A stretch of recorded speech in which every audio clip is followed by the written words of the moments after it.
Et oui, bonjour à toutes. Voici un petit changement de programme finalement.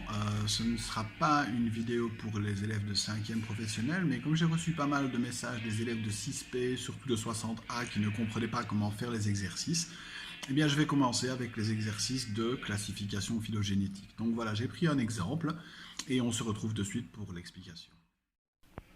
Donc voilà, comme vous pouvez le remarquer, les colonnes ne sont pas dans le même ordre que ce que vous avez sur vos feuilles. C'est simplement pour que vous puissiez comprendre par la suite comment je vais fonctionner quand il faudra déplacer les animaux. Donc regardez bien le document qui est ici. Donc vous voyez, la première étape consistait simplement à compléter ce tableau en mettant des oui ou des V ou peu importe dans les cases où les animaux possèdent les caractères donnés. Alors, si vous avez des doutes, vous pouvez jeter un œil sur les planches anatomiques ou éventuellement sur les petits dessins que vous avez en annexe qui vous permettent de voir si, par exemple, le blaireau a des crocs ou des choses comme ça. Je me doute bien que vous ne connaissez pas tous les animaux par cœur, forcément. La deuxième étape consiste simplement à mettre de la couleur sur toutes les cases où on a indiqué un oui ou un V dans chaque ligne, la même couleur pour chaque ligne. Donc vous voyez ici, par exemple, les cases ont été colorées de couleurs différentes. 1, 2, 3, 4. Le problème qui se présente ici, c'est que dans la dernière ligne, si vous avez bien vu, il y avait un trou. On a donc décidé de déplacer un des animaux près de l'autre afin qu'il n'y ait plus ce trou dans la dernière ligne. J'ai donc déplacé le renard à côté du blaireau pour ne pas qu'il y ait de trou et vous voyez maintenant que les couleurs sont continues. Chaque fois, les oui se touchent. On est d'accord? Et ça va être beaucoup plus simple pour la partie suivante de l'exercice. Au final, on est revenu plus ou moins à ce que vous avez sur votre feuille, vous.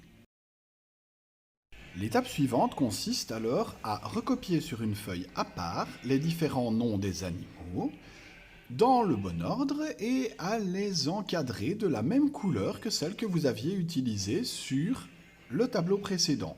Comme ça, vous avez en fait le tableau reporté sur une feuille. On commence alors par relier entre eux les plus petits groupes. Si vous regardez dans le tableau, vous avez deux groupes de deux, le premier étant le blaireau et le renard, le deuxième étant le cerf et le sanglier. Eh bien, je relie le blaireau et le renard ensemble, avec l'espèce de petite fourchette que vous pouvez voir, et à l'intersection, je fais une branche qui descend vers le bas et j'indique A1. Pour le cerf et le sanglier, je fais exactement la même chose, sauf que là, j'indique A2. Une fois que j'ai terminé avec les groupes de 2, je dois donc enchaîner sur le groupe suivant, de taille suivante. Ici, c'est un groupe de 5. Vous pouvez voir blaireau, cerf, sanglier, écureuil et renard. Je vais donc faire descendre une ligne de A1 qui regroupe ici le blaireau et le renard, une ligne de A2 qui regroupe le cerf et le sanglier, ainsi qu'une ligne qui descend de l'écureuil pour faire le groupe A3. Il ne me reste plus alors qu'une dernière chose à faire.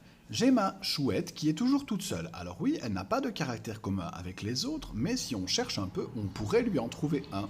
Je vais donc faire descendre une ligne de la chouette, faire descendre une petite ligne de mon A3, d'accord? Et ce A3, en réalité, eh bien, va se relier avec la chouette pour former le dernier groupe qui s'appellera A4. Il me reste alors la dernière chose à noter, c'est-à-dire à quoi correspondent ces A. Alors vous voyez, A1, A2, A3, A4, eh bien vous reprenez les caractères qui étaient indiqués dans le tableau. A1, c'est les ancêtres communs qui possèdent des crocs. A2, ancêtres communs qui possèdent des sabots. A3, en réalité, regroupe deux couleurs, donc ancêtres communs qui possèdent des poils et des oreilles. Et pour le A4, on doit évidemment inventer quelque chose qui leur correspond à tous. Je vous propose de mettre ancêtre commun qui possède 4 membres, par exemple.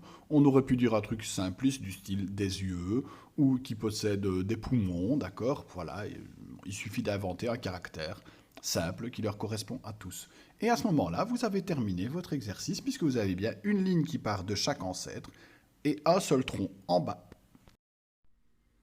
Et voilà, cette vidéo est terminée à présent. Donc, si vous avez d'autres questions, vous n'hésitez pas à les poser.